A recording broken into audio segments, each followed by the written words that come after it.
სტუდია.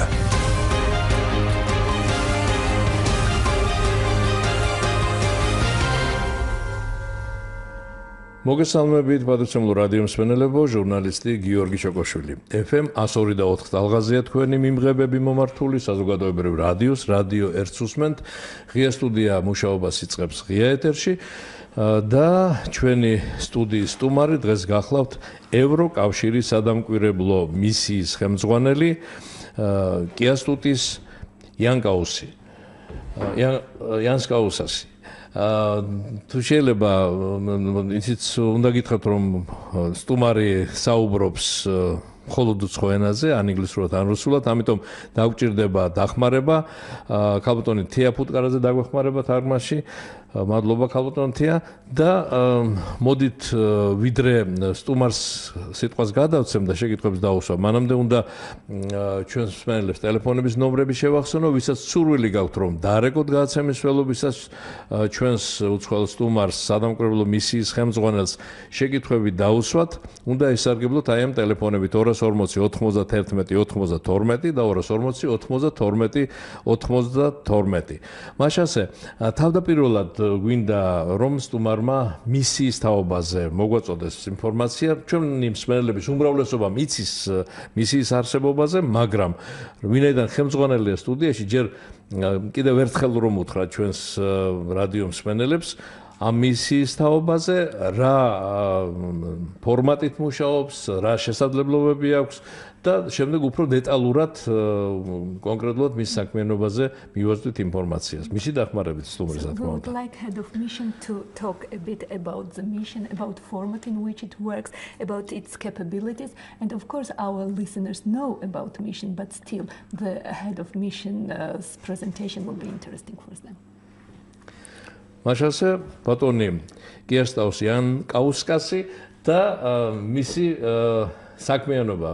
თუ შეიძლება გითხარით მისიის თაობაზე. So activities and please talk about the mission. Gamajaba, good afternoon to all the listeners. Indeed, my name is Kiastutis Იანკაუსkas, head of the European Union Monitoring Mission, and I'm very happy to be here.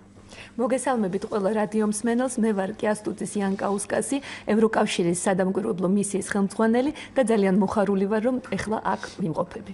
ჩვენ ძალიან მოხარული ვართ რომ ჩვენთან ხართ სტუმრად. We are very happy as well that you are here. I believe all the listeners know what the European Union Monitoring Mission is and what it does, since we have been in Georgia since 2008. Immediately after the end of hostilities, we were deployed on the ground. მე დარწმუნებული ვარ, რომ რადიო მსმენელებმა იციან, რას წარმოადგენს ევროკავშირის სადამკვირვებლო მისია. იქიდან გამომდინარე, რომ ჩვენ ვართ აქ 2008 წლიდან, მას შემდეგ რაც დამთავრდა საომარი მოქმედებები.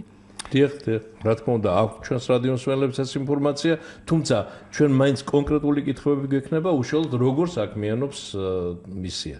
Yes, of course, our listeners have this information and we still will have these very particular questions, how mission works.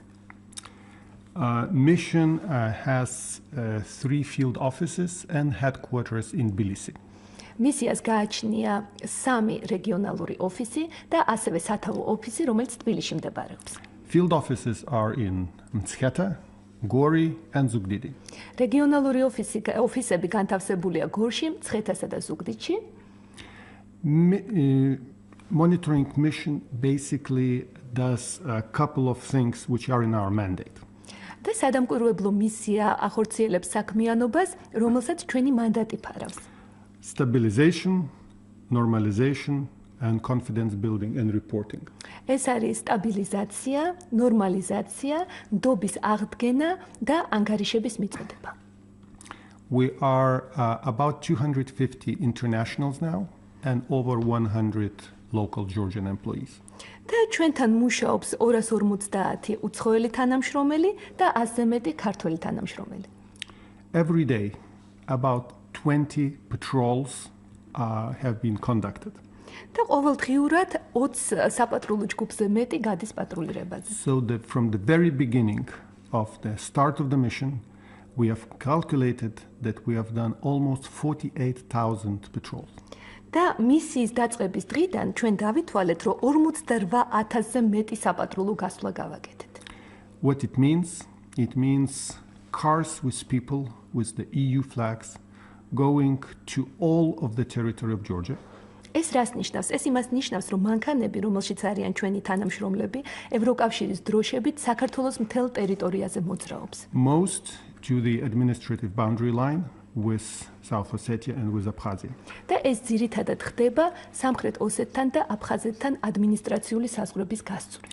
So we looked at the borderization, we looked at the situation on the ground, we talked to the people. და ჩვენ ვაკვირდებით ბორდერიზაციას, ანუ საზღვრის გასწვრივ გამართულ მუშაობას, ჩვენ ვაკვირდებით რა მდგომარეობაა ადგილზე და ვეკონტაქტებით მოსახლეობას.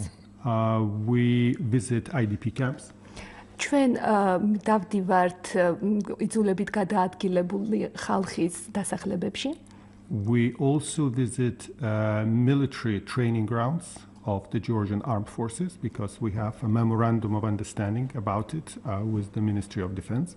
და საქართველოს შეიარაღებული ძალების სატრენინგო მოედნებზე დავდივართ, რახან ჩვენ გვაქვს შესაბამისი მემორანდუმი, ურთიერთგაგების მემორანდუმი გაფორმებული საქართველოს თავდაცვის სამინისტროსთან. Also with the regional police and special task division. და ასევე საქართველოს შინაგან საქმეთა სამინისტროსთან და სპეც დანიშნულების სააგენტოებთან. So we try to combine the information that we get on the ground, what we see using a variety of the technical means. და ჩვენ ვცდილობთ, რომ შევაჯეროთ ის ინფორმაცია, რომელსაც ადგილზე ვიღებთ ტექნიკური საშუალებების დახმარებით. And also the open source information that we receive from the media. და ასევე ღია წყაროებიდან მიღებული ინფორმაცია, ისეთი ინფორმაცია, როგორც მაგალითად მედიის საშუალებიდან, საშუალებებიდან. And we try to make sure that there is no resumption of hostilities, first of all, and secondly, that people would get back to the normal lives.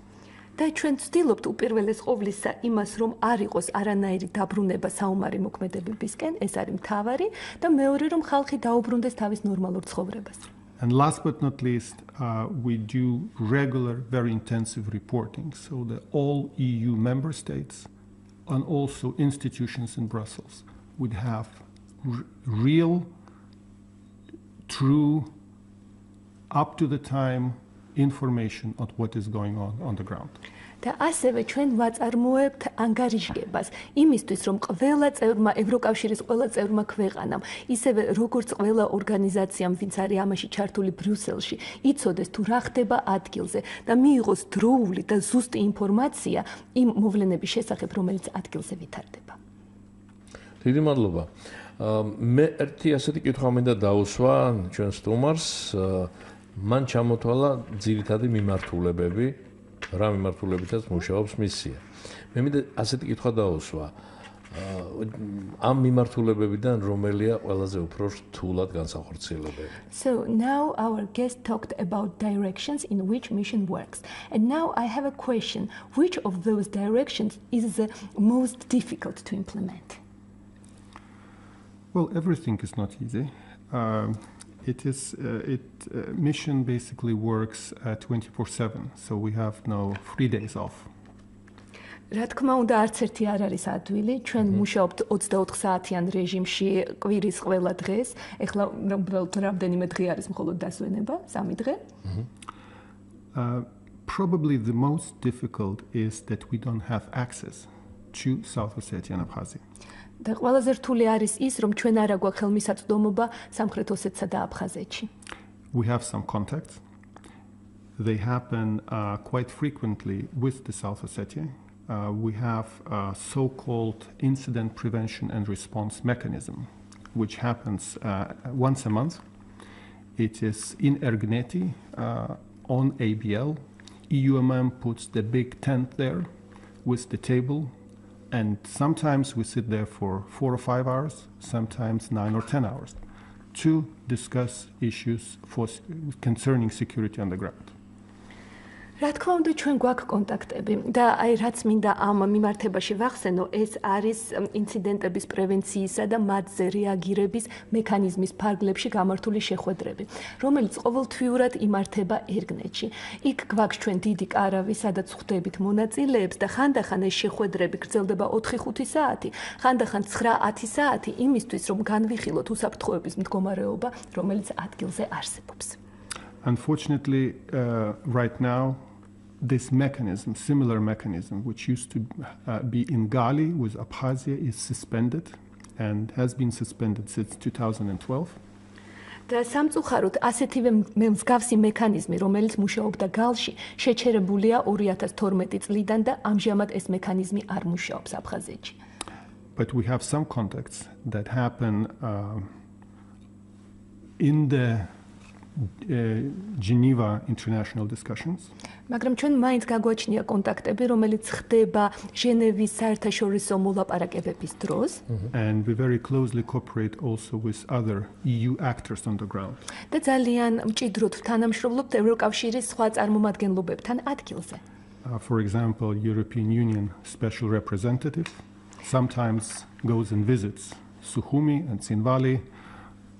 He has regular access there. He meets his counterparts. And we definitely share that information. მაგალითად ჩვენ თანამშრომლობთ ევროკავშირის სპეციალურ წარმომადგენელთან სამხრეთ კავკასიაში და საქართველოს კრიზისის საკითხებში, რომლისთვისაც ხელმისაწვდომია აფხაზეთსა და ოსეთში ჩასვლა, ის იქ ჩადის, ღებულობს ინფორმაციას და მე ამ ინფორმაციას ჩვენც გვიზიარებს. მადლობა. როდესაც მე დავსვი შეკითხვა ამ მიმართულებების სირთულეთა შესახებ და როდესაც სტუმარმა გვიპასუხა რომ ყველა რთულია, რასაკვირველია მეც და ჩვენი მსმენელებიც ამაში დავეთანხმებით რომ ყველა მიმართულება ნამდვილად რთულია, თუმცა აი ერთ-ერთი ყველაზე მეტად მტკივნეული უშუალოდ არაერთი გადაცემა გქონია ჩვენ დევნილებთან დაკავშირებით, სამინისტროდანაც მოყავს ხოლმე წარმომადგენლები ამ თემებს სისტემატურად ვეხებით, სხვათა შორის მინდა გითხრათ რომ ბატონი ვახტანგ ყოლბაია იქნება ხვალ ჩვენი სტუდიის სტუმარი. ამ თემებზე ჩვენ მუდმივად ვესაუბრებით ჩვენს მსმენელებს და მინდა გითხრათ რომ ერთ-ერთი თემა რომელიც სტუმარმა ახსენა ნდობის აღდგენა. აი ეს გვეჩვენება ამჟამად ძალიან რთულად. იმიტომ რომ ის რაც ჩვენმა სტუმარმა ბრძანა ყველასთვის ნათელია რომ კონტაქტი ნაკლებია პრაქტიკულად არ არის და ამის გამო გვიჭირს. და ეს ნდობის აღდგენა რა მექანიზმები აქვს უშუალოდ მისიას რომ ამ მიმართულებით როგორ მუშაობს. So yes, when we asked about which of these direction is most difficult, of course all of them are difficult. But now we have a question which is the most painful. It's regarding the IDPs, and you said about it that mission works in this direction. And in tomorrow in our program will be Mr. Vakhtang Kolbaya who will talk about this as well. And one of the dimensions in which the work is ongoing regarding the IDPs is confidence building, and the lack of contacts is of course very important. And what does mission do in this direction? What mechanisms does the mission have regarding the confidence building, and what capacities and capabilities? Let me mention again the IPRM mechanism as an example. თუ შეიძლება მაგალითისთვის ისევ ინციდენტების პრევენციისა და მათზე რეაგირების მექანიზმს მოვიყვან. In this meetings in the tent in Ergneti right now, both Georgian participants and also participants from South Ossetia and also the Russians are there. Everybody can raise questions of their concern. ისევ მინდა ეს მაგალითი მოვიყვანო ერგნეთში ჩვენს კარავში გამართულ შეხვედრებზე, სადაც არიან საქართველოს წარმომადგენლები, სამხრეთ ოსეთის მონაწილეები და ასევე მონაწილეები რუსეთიდან, სადაც ყველა მონაწილე შეუძლია ის პრობლემა წამოჭრას, რომელიც წარმოადგენს იმ საკითხს, რომელზეც უნდა ისაუბრონ. Sometimes these questions concern missing people. ხანდახან ეს საკითხები უგზო-უკლოდ დაკარგულებს ეხება. Sometimes and quite often or regularly, let's say, questions are asked about freedom of movement or access. ხანდახან საკმაოდ ხშირად თითქმის სულ ისმება კითხვები გადაადგილების თავისუფლებაზე და ხელმისაწვდომობაზე. Sometimes questions are asked about properties of people. ხანდახან კითხვები ეხება საკუთრებას ხალხისას. So issues that concern people, these are the mechanism, one of the mechanisms where these issues could be brought and could be discussed. და ეს არის ის საკითხები, რომელიც ადამიანებს აწუხებს და ეს არის ზუსტად ის მექანიზმი, სადაც ასეთი საკითხები შეიძლება იყოს გამოტანილი და მათზე შეიძლება სჯელობა. Secondly, Geneva International discussions, of course, the same thing. Main day is one day, but people stay there usually 2 or 3 days, and there are preparatory discussions and follow-up discussions, and very often a variety of these issues could be raised on the margins of these meetings. ასევე მინდა ვახსენო ჟენევის საერთაშორისო დისკუსიები, რომლებიც საერთოდ ერთი დღით უნდა გაიმართოს, მაგრამ ხანდახან 2 და 3 დღეც გრძელდება, სადაც არის მოსამზადებელი დისკუსიები, ასევე სხვადასხვა საკითხები განიხილება, დიდი რაოდენობა სხვადასხვა საკითხებისა, როგორც თვით შეხვედრაზე, ასევე ამ შეხვედრის ფარგლებს გარეთ. When our patrols are going to IDP camps or they go to the ABL and they talk to commuters, they usually ask very simple questions of what people are concerned of, what their worries are, how was today on the market or in the hospital, and we collect and record all of that information, which is systematized, and it's reported back to the EU member states. So basically, European Union, in taking its decisions, is very well informed, thanks to this mission, about the situation of IDPs on the ground. როდესაც ჩვენი დამკვირვებლები გადიან გასვლებზე, ისინი ხვდებიან დევნილებს, ასევე ხვდებიან ადმინისტრაციული საზღვრის გასწვრივ გადმომსვლელ ადამიანებს და სვავენ ძალიან მარტივ შეკითხვებს, რომლებიც ეხება ამ ადამიანთა პრობლემებს, იმას თუ რა აწუხებთ მათ. ეს კითხვები შეიძლება ეხებოდეს ვაჭრობას, თუ რა ფასები არის ბაზარში, თუ რა ხდება საავადმყოფოებთან დაკავშირებით. მერე ეს ინფორმაცია სისტემატიზირებული ხასიათს იღებს და ჩვენ ევროკავშირის წევრ ქვეყნებს უზიარებთ მას და ამიტომაც, როდესაც რაღაცა გადაწყვეტილება იღება, ეს დაფუძნებულია ზუსტად იმ ინფორმაციაზე, რომელიც მოდის ევროკავშირის სადამკვირვებლო მისიიდან. მსმენელი გველოდება და მისი კითხვა მოვისმინოთ შეიძლება. So we have now listener and let's Алло, გისმენთ? გამარჯობა, ბატონო გოგი. გამარჯობა. რუსულად ხარ შეიძლება დაუსვათ კითხვას სტუმარს? Could I ask in Russian the question the listener is asking? Алло. კი ბატონო, სტუმარიც გისმენთ და ქალბატონი თიაც, რომელიც თარგმნის თქვენ შეკითხვას. Приветствую вас. Почти каждый день зафиксированы случаи похищения наших граждан и животных на административной границе с бывшей Южной Осетией, и после определенных выплат их отпускают. В чем же заключается ваша миссия в этом отношении? დიდი მადლობა ზარისთვის. არა, თქვენ აღარ თარგმანი არ ჭირდება, რასაც გვიპასუხებს, მე მგონი გასაგები იყო ყველაფერი რუსული მშვენივრად იცის. Translation? Спасибо за ваш вопрос. მადლობა თქვენი შეკითხვისთვის. Let me try to still answer that in English. თუ შეიძლება მაინც ინგლისურად გიპასუხებთ. კი ბატონო. We closely follow the situation and we have a mechanism called the hotline. ჩვენ ძალიან დეტალურად და ახლოს ვაკვირდებით სიტუაციას და გვაგვეჩნია სპეციალური მექანიზმი, რომელსაც სატელეფონო ცხელი ხაზი ქვია. That hotline is us talking to the Georgian Ministry of Internal Affairs. ცხელი ხაზი ეს არის სატელეფონო ხაზი, რომლის საშუალებითაც ჩვენ ვეურთიერთობთ საქართველოს შინაგან საქმეთა სამინისტროს. And also we can call the hotline holders in Tsinvali, South Ossetian de facto authorities, and also the Russian Federation border guards. და ასევე ამ სატელეფონო ცხელი ხაზის მეშვეობით ჩვენ შეგვიძლია დაურეკოთ როგორც de facto ცხინვალის ხელისუფლების წარმომადგენლებს, ასევე რუსების წარმომადგენლებს. ეს პირდაპირი კავშირი აქვს. This is the direct connection, yes? This is the connection that we maintain with the EUMM, so we call ones and the others and we keep passing the messages between them.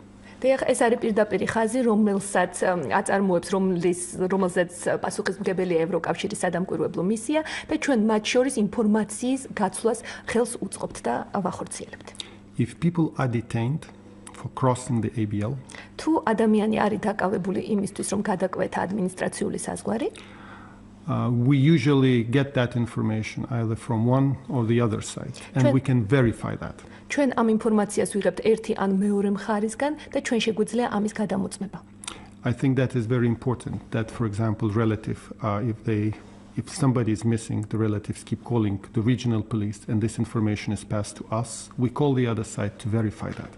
და მე ვფიქრობ, რომ ეს ძალიან მნიშვნელოვანია, როდესაც მაგალითად ნათესავები არიციან რა ხდება, ადამიანი არის დაკარგული, ისინი ურეკავენ რეგიონალური პოლიციის წარმომადგენლებს, ისინი ჩვენ გვიკავშირდებიან, ჩვენ უკავშირდებით მეორე მხარეს და გვაქვს ინფორმაცია, რომლის გადამოწმებაც შეგვიძლია. I think for relatives it's very important that they would know where that person is. და მე მგონი, რომ ძალიან მნიშვნელოვანია ნათესავებისთვის, რომ იცოდნენ სად არის ადამიანი. Even if unfortunately that person is detained. რა თქმა უნდა, იმ შემთხვევაშიც თუ სამწუხაროდ ეს ადამიანი არის დაკავებული. Same happens with the cows or the sheep who get also across the ABL. იგივე ხდება საქონელთან და ცხვართან დაკავშირებით, თუ თქვა შემთხვევით ის მოხდა ადმინისტრაციული საზღვრის სხვა მხარეს. And we keep coming back to these issues, trying to convey information and asked about releases or sometimes the fines that need to be paid.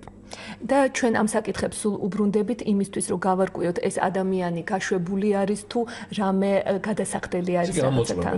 So you are verifying, yes, checking. Yes, we are verifying and unfortunately I regret that these incidents still take place. დიახ, ჩვენ რა თქმა უნდა ვამოწმებთ და სამწუხაროდ ეს ინციდენტები რო ხდება, ეს ძალიან ცუდია. But however, without direct access to the other side, that is what all we can do.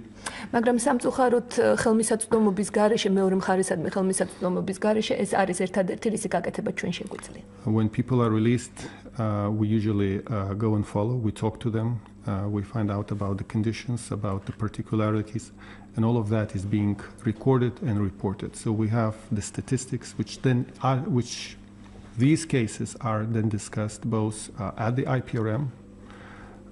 Sometimes there are discussions about mutual releases. Sometimes the discussions and statistics make to the higher level where politicians judge and make that information useful in their discussions. და იმ შემთხვევებში, როდესაც ხდება განთავისუფლება, ჩვენ ამ ხალხს ვეკონტაქტებით, ხვდებით, ვეკითხებით თუ რა პირობებში იყვნენ ისინი, თუ რა სიტუაცია ხდებოდა. ეს ყველაფერი არის აღწერილი, ჩვენ ვაწარმოებთ სტატისტიკას, ასევე გვაქვს ანგარიშები და ამ შემთხვევებს უბრუნდებით როგორც ინციდენტების პრევენციისა და მათზე რეაგირების მექანიზმის ფარგლებში გამართულ შეხვედრებზე, ასევე უფრო მაღალ პოლიტიკურ დონეზეც.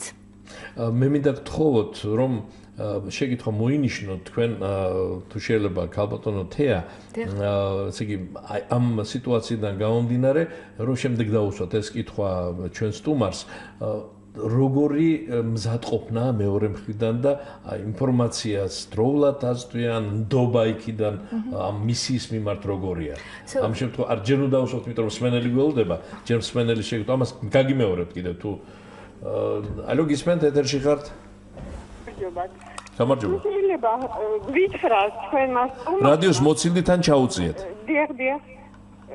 ხომ არ ყოფილა შემთხვევები, როდესაც ჩვენი მხრიდან იყო მოტაცება ან ადამიანის ან შინაური ცხოველის. ხასაგებია, მადლობა ზარისთვის.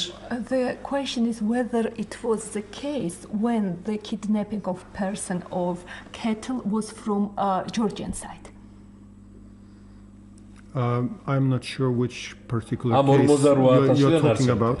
მე არ ვიცი თქვენ რომელ შემთხვევაზე საუბრობთ. არ ხომ არ ყოფილა Whether it was such a case, it happened or if you remember. აი რაც ხდება ოსეთის მხრიდან რომ ოსების მხრიდან რომ მიყავთ იტაცებენ ასეთი შემთხვევა აქედან ყოფილა თუ არა? So what happens from Ossetian side when they are kidnapping people and taking the cattle? If the same thing happened from the Georgian side, if Georgians had kidnapped people from the Ossetian side? In my 2.5 months here, I haven't heard of these cases.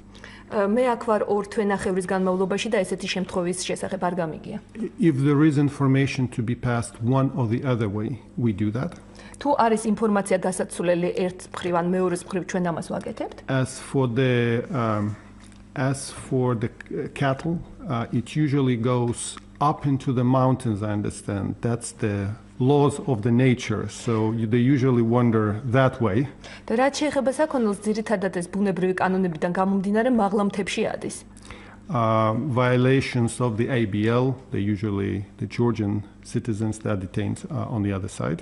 და რაც შეეხება ადმინისტრაციული საზღვრის გადაკვეთას, ძირითადად საქართველოს მოქალაქეები არიან დაკავებულები მეორე მხარეს. So I haven't heard but sometimes there are detentions or for example some people detained in the Georgian prisons, but that's a little bit different case. მაგრამ არის სხვა შემთხვევები, როდესაც ადამიანები თქვათ არიან საქართველოს ციხეებში, მაგრამ ეს სხვა შემთხვევა არის. გასაგები, მადლობა. მეორე მსმენელი გველოდება კიდევ. Алло, გისმენთ? დიახ, მოგესალმებით. ძალიან ტკივნეული საკითხია. მე რამდენიმე შეკითხვა მაქვს, თუ არ გამთიშავთ. კი ბატონო, ბრძანა. უარმა თქვა ბრძანა, რომ ის დაკვირვებას ახდენს და მიუხედავად ამისა მაინც ხდება გატაცებები. მე მაინტერესებს, რომ რამდენად არის ეს კმაყოფილი ამ სადამკვირვებლო მისიის და იმ შესრულებული მოვალეობით, აი მაგათ პერიოდშივე გადმოიწია საზღვარი. ჩვენ ამას ვერაფერთან წინააღმდეგობას ვერ უწევთ. და კიდევ ასეთი შეკითხვა მაქვს. რასაკვირველია საქართველოში და ჩვენ სამშობლოში მიმდინარე პროცესებს აკვირდება, როგორ მიაჩნია დღეს ჩვენი საქართველო თავისუფალია, თუ ის ოკეანის გაღმელი სენატორები თუ ვინც არის რო ერევიან ჩვენ საქმეში, ითვლება თუ არა ეს საშინაო საქმეში ჩაცმად. ეს აკვირდება ბუნებრივია სტუმარი ამ პროცესებს და რას მეტყვის. გასაგებია, მადლობა. So the issue is painful and the question is yes, mission is monitoring the situation, but that kidnappings still happen.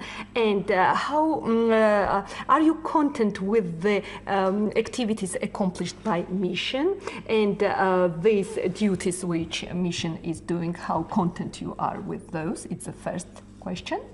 And the second question is, do you think that Georgia is free now? That those senators who are somehow influencing it from the overseas, in such a situation, is this intervention into these domestic affairs, or how do you feel while you're monitoring? Is Georgia a free state, really free state? First about happiness and contention. You're never content with the work you do because you always want to do better. პირველი რაც შეეხება კმაყოფილებას, როდესაც მუშაობ, არასდროს არ ხარ კმაყოფილი იმით, ბოლომდე კმაყოფილი იმით, რასაც აკეთებ და ყოველთვის გინდა რომ უკეთესად იმუშაო და მეც მიაღწევ. However, I think that mission's presence from the first days after the 6-point agreement was negotiated and ever since is an important factor of international European Union presence in Georgia. მაგრამ მე ვფიქრობ ის რომ მისია წარმოდგენილია საქართველოში, ეს არის ძალიან მნიშვნელოვანი, ეს ევროკავშირის წარმომადგენლობა ადგილზე ძალიან მნიშვნელოვანია. It is international presence which allowed situation to stay relatively calm. და ეს არის საერთაშორისო წარმომადგენლობა, რომელიც საშუალებას აძლევს, რომ სიტუაცია იყოს შედარებით მშვიდი. Particularly, please have in mind situation of the last year in Ukraine. და განსაკუთრებით გთხოვთ მხედველობაში მიიღოთ წინა წლის განმავლობაში მომხდარი სიტუაცია უკრაინაში. Last year, mandate of our mission was prolonged for 2 years. Usually it would be year by year. Last year, member states decided to prolong our mandate for 2 years until December 2016. და შარშან ჩვენი მისიის მანდატი 2 წლით გაგრძელდა 2016 წლის დეკემბრამდე. ზოგადად კი მისიის მანდატი წლიდან წლამდე გრძელდება. So all we report reaches the decision makers. ყველაფერი, რაზეც ჩვენ ვაკეთებთ ანგარიშებს, მიდის იმ ადამიანებთან, ვინც იღებს გადაწყვეტილებებს. We report and follow up all the calls and situations that we see 24/7. და ჩვენ ანგარიშგებას ვახდენთ ყველა იმ სიტუაციაზე, რასაც ვხედავთ 24 საათის განმავლობაში, კვირის განმავლობაში და ეს ანგარიშები მიდის დანიშნულებისამებრ. And yes, we can always do better. We strive for doing better. რა თქმა უნდა, ჩვენ შეგვიძლია უკეთესად ვიმუშაოთ და ჩვენ ვცდილობთ, რომ უკეთესად ვიმუშაოთ. For example, relaunching of the Gali IPRM would be very good. მაგალითად, გალის IPRM-ის, ანუ ინციდენტების პრევენციისა და მათზე რეაგირების მექანიზმის ფარგლებში შეხვედრების ჩატარების აღდგენა ძალიან კარგი იქნება. More cooperation on the very grassroots level between the law enforcement agencies, for example, in Zugdidi and Gali, would be welcome. მაგალითად, მეტი თანამშრომლობა საწყის დონეზე კანონის აღმასრულებელ სტრუქტურებს შორის ზუგდიდსა და გალში იქნება ძალიან კარგი და მივესალმებით. And the mission will try to do much more this year with the confidence building. და მისია შეეცდება, რომ რაც შეუძლია მეტი გააკეთოს ნდობის აღდგენის სფეროშიც. Concerning Georgia, Georgia is a free country. და რაც შეეხება საქართველოს, საქართველო არის თავისუფალი ქვეყანა. And it's a lot that Georgia can do. ძალიან ბევრია რისი გაკეთება შეუძლია For საქართველოს. example, it currently has the association agreement with the deep and comprehensive free trade. და მაგალითად მას ახლა აქვს საქართველოს ასოცირების ხელშეკრულება თავისუფალი ვაჭრობას, რომელიც მოიცავს ძალიან ღრმას და მნიშვნელოვანს. And it's a lot of work to implement that, but by doing it, Georgia could be even better. და ძალიან ბევრი საქმეა, რომელიც არის განსახორციელებელი და ამის განხორციელებით საქართველოს კიდევ უკეთესად იქნება. ველოდებით რიგის სამიტს კი ბატონო. Yes, we are waiting for the Riga summit. კიდევ ერთი ასეთი შეკითხვა, მე რაც შეკითხვა დაგიშვით, თუ შეიძლება იგივე ოსების მხრიდან, ვინაიდან უფრო აქტიურია მისია ამ მიმართულებით, იქიდან როგორია ნდობა მისიისადმი და კონტაქტი როგორ რამდენად იოლად ხორციელდება იმ მხარესთან. So how easy is the contact with the Ossetian side, because with Ossetians now mission is more active and Ossetians are more active, and what's the trust from their side? Is there trust from the Ossetians towards mission? I think they do, because we have fairly good intensive talks and discussions at the IPRM meetings. ჩვენ ინციდენტების პრევენციისა და მათზე რეაგირების მექანიზმის ფარგლებში გამართულ შეხვედრებზე გვაქვს ძალიან აქტიური დიალოგები მათთან, რაც მიუნიშნებს იმაზე, რომ არის ნდობა. There are a variety of questions being discussed. ძალიან ბევრი კითხვაა, რომელზეც ჩვენ მსჯელობთ. Mission co-facilitates these discussions together with the OSCE.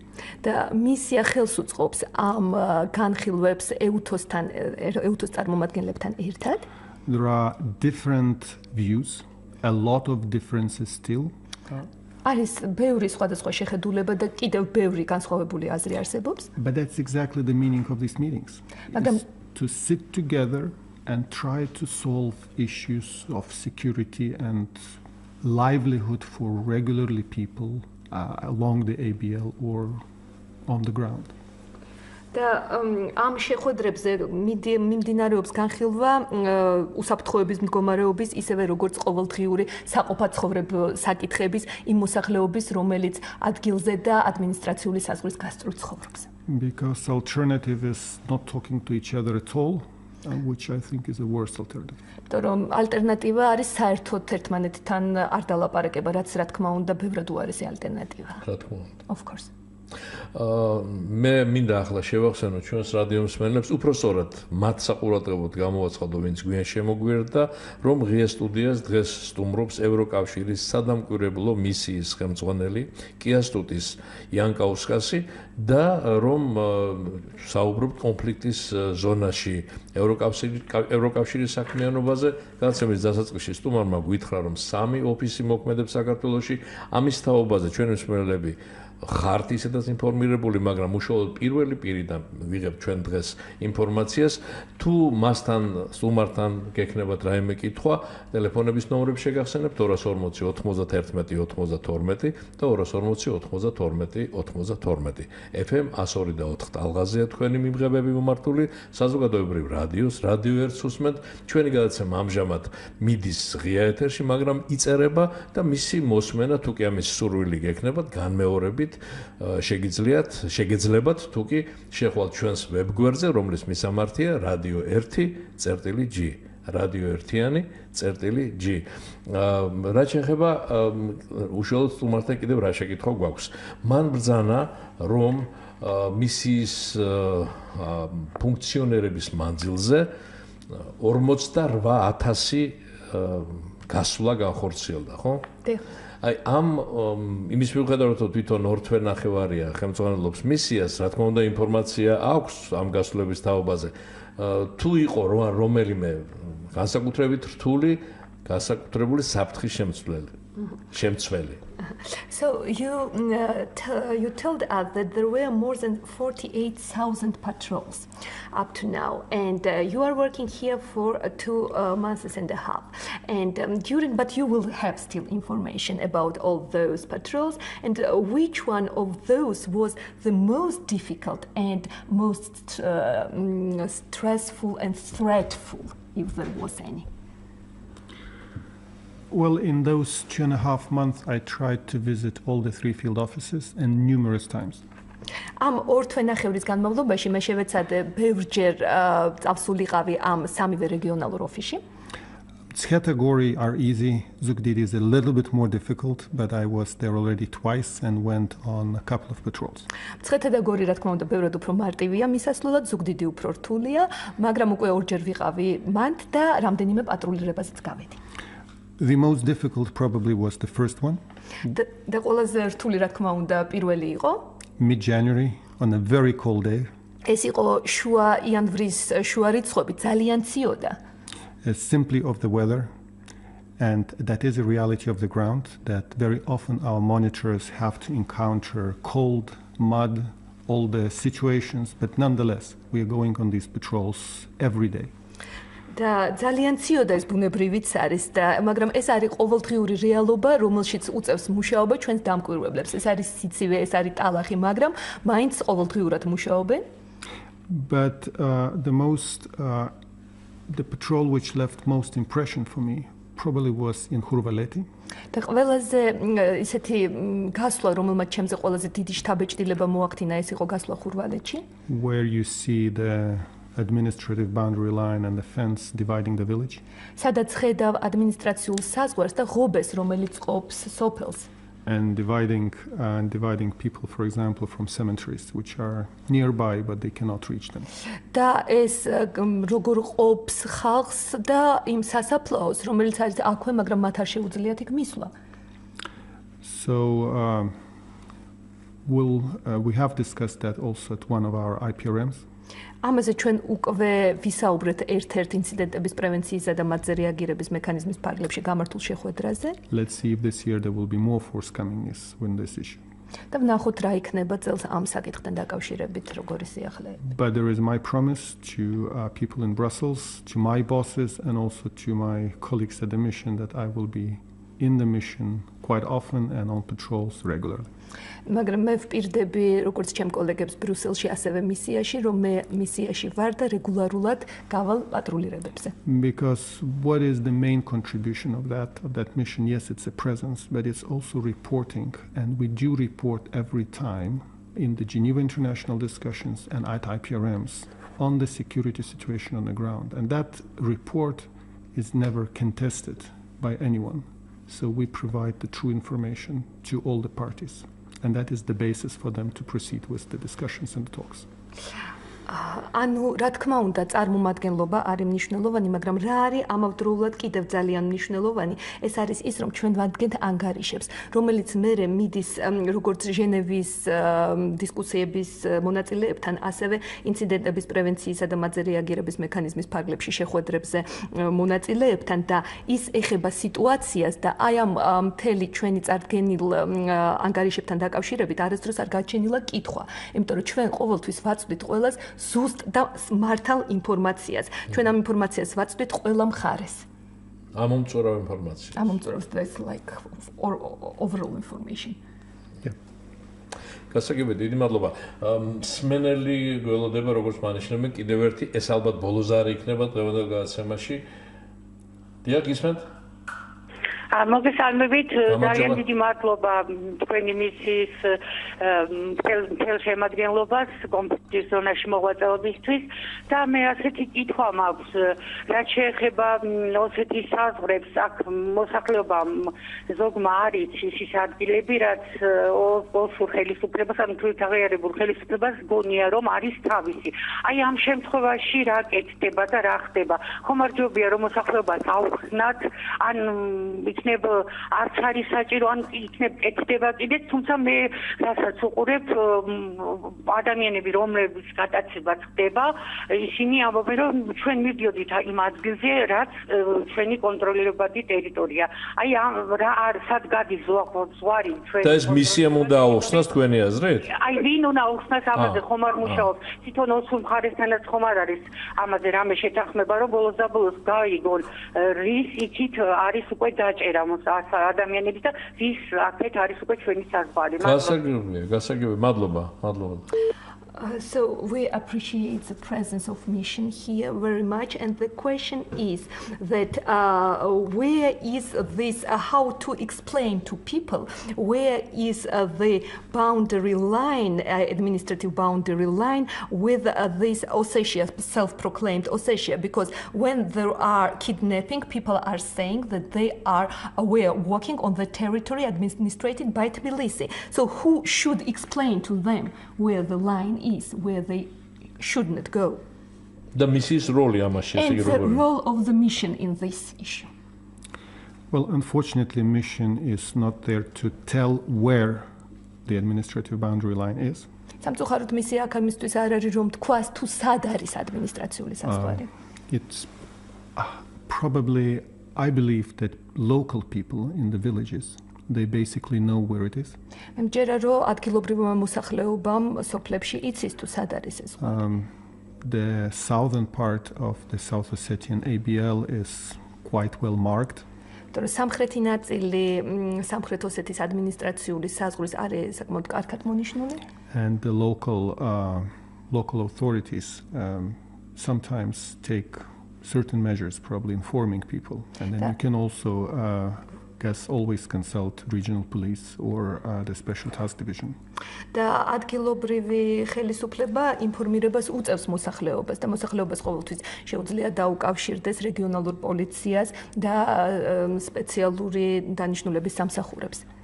Unfortunately, the reality on the ground is that people are detained when crossing. და სამწუხაროდ რეალობა არის ის, რომ ადამიანებს აკავებენ როდესაც ისინი კვეთენ. In all of our meetings, be it in Geneva or IPRM, we encourage all the sides to apply leniency in humanitarian approach. და ყველა ჩვენ შეხვედრებზე, როგორც ჟენევაში, ასევე ინციდენტების პრევენციისა და მათზე რეაგირების მექანიზმის ფარგლებში, ჩვენ მოუწოდებთ ყველა მხარეს, რომ გამოიჩინონ ლმობიერება და ჰუმანიტარული მიდგომა ამ საკითხებისადმი. And I would probably advise if people are not sure, better be more careful. და მე მივცემდი ყველას რჩევას, რომ თუ არ ხართ დარწმუნებულები, მეტი სიფრთხილე გამოიჩინეთ. კი ბატონო, დიდი მადლობა. სხვათა შორის ამ რეგიონებში კარგად ისმინება, კარგად უსმენენ ჩვენს რადიოს და იმედია, ვინც ახლა ისმენს, გაითვალისწინებს ევროკავშირის სადამკვირვებლო მისიის ხელმძღვანელის აი ამ წინადადებას რჩევას. Our radio is quite well listening to all those regions that I hope that listeners will take into consideration this advice. და ერთი ასეთი შეკითხვა უნდა აღინიშნოს, რომ ზოგადად ჩვენი მოსახლეობა, განსაკუთრებით ამ რეგიონში მცხოვრები ადამიანები მაყოფილი არიან მისიის საქმიანობით, ვინაიდან ფაქტობრივად მართლა ძალიან გვიჭირს ჩვენ კონტაქტი კონფლიქტის ზონაში დარჩენილ ადამიანებთან, იქაურ ადმინისტრაციასთან და დიდ დახმარებას უწევს მისია, როგორც იმ რეგიონების მცხოვრებლებს, ასევე ზოგადად აი ამ კონფლიქტურ ზონაში სტაბილიზაციის თვალსაზრისით მართლა ძალიან დიდია მისიის როლი. ის რაც ჩვენმა სტუმარმა ბრძანა, რომ 2016 წლამდე გაგრძელებული ესე იგი საქმიანობის ვადა ეს რა თქმა უნდა მისასალმებელია და პერსპექტივას როგორ აღიქვავს თვითონ მისიის საქმიანობისას ამ პერიოდში. So people in the region are content with the presence of the mission, and of course the mission facilitates the stabilization in the region, and here the role of mission is very big here, and you mentioned that the mandate is prolonged up to 2016, and of course we welcome this very much. And how do you think, what's the perspective of the mission's activities up to this period of time? Well, first of all, yes, December 2016, so it covers all of the year. ეს არის 2016 წლის დეკემბრის ჩათვლით სრულად მოიცავს მთელ წელს. Already this year, we have been asked to do more of the confidence building activities and more of the analytical reporting by our member states. ჩვენმა წევრმა ქვეყნებმა ჩვენ გთხოვეს რომ უკვე ამ წლის განმავლობაში გაგვეკეთებინა მეტი რამ დობის აღდგენის სფეროში და ასევე confidence building and reporting. და ასევე ანგარიშგების, ანალიტიკური ანგარიშგების საკითხებში. Analytical reporting. So we are already fine-tuning a little bit of the production that the mission does. It does not affect its work on the ground, but we fine-tuning the products. და ასე იგი საბოლოო შედეგზე ვართ ორიენტირებული, რა თქმა უნდა, და ასევე ეს არნიშნავს იმას, რომ ჩვენ მოუგლებთ სხვა საკითხებს, ანუ მონიტორინგი და დაკვირვება გრძელდება. But confidence building, of course, if we find suitable projects, it of course can affect and hopefully will affect people living along the ABL, for example, be it the gas or the irrigation or variety of the other activities. და რა თქმა უნდა, დობის აღდგენის საკითხებზე ვიმუშაოთ, თუ პროექტებსაც ვნახავთ, რომელიც შეიძლება ამ სფეროში განხორციელდეს, ძალიან კარგი იქნება. ეს შეიძლება სფეროები იყოს, როგორც გაზი, ასევე გაზის საკითხები, ირიგაციის საკითხები და მსგავსი. For the future, I think a lot will depend on how situation will develop in the region and also in Ukraine. და რაც ამომავლო გეგმებს შეეხება, ბევრი არის დამოკიდებული იმაზე, თუ როგორ განვითარდება მოვლენები როგორც თვითონ რეგიონში, ასევე უკრაინაში. So it's difficult to predict. It's the mission, which is the post-conflict mission. So we are dependent on the situation on the ground. ძალიან რთულია წინასწარ ამისი განსაზღვრა და თქმა, ეს მისია არის პოსტკონფლიქტური მისია და ბევრი რამე არის დამოკიდებული იმაზე, თუ როგორ განვითარდება მოვლენები ადგილზე. დიდი მადლობა. Thank you very much. დიდი მადლობა მინდა მოგახსენოთ საქმიანობისათვის, დიდი მადლობა მინდა მოგახსენოთ, რომ გამონახეთ დრო და მობზანდით ჩვენთან სტუდიაში, მიეწოდეთ ინფორმაცია ჩვენს მსმენელებს, ძალიან საინტერესო ინფორმაცია. Thank you very much for your activities, for your time that you find to come to our studio and provide information to our listeners, very interesting information. წარმატებები მინდა გისურვოთ. Yes, and I want to wish you success. და შევახსენოთ ჩვენს რადიო მსმენელებს ახლა, რომ ჩვენს სტუდიას სტუმრობდა ბატონი კიასტუტის იანკაუსკასი, რომელიც გახლავთ ევროკავშირის სადამკვირვებლო მისიის ხელმძღვანელი. მადლობა და თქვენთან ერთად მადლობას ვეუბნები უკვე რადიო მსმენელებს, რომლებიც გვიკავშირდებოდნენ, საინტერესო შეკითხვები დაგვისვეს, ვინც ვერ დაგვიკავშირდა და გვისმენა, მათაც დიდი მადლობა. დიდი მადლობა რა თქმა უნდა ქალბატონ თია ფუტკარაძეს, რომელიც გვეხმარებოდა დიალოგის წარმართვაში და შემოქმედებით ჯგუფზეც ინფორმაციას მოგაზრდით ლია ზიკლაური, ნათია არველაძე, ლელა ვაშაკიდე, თია ბიჭაშვილი და გიორგი ჩოკოშვილი მუშაობდით გადაცემაზე, როგორც მოგახსენეთ ხვალ ბატონ ვახტანგ ყოლბაიას ველოდებით, ასე რომ საუკეთესო სურვილებით გემშვიდობებით. დიდი მადლობა ყურადღებისათვის, მომავალ შეხვედრამდე.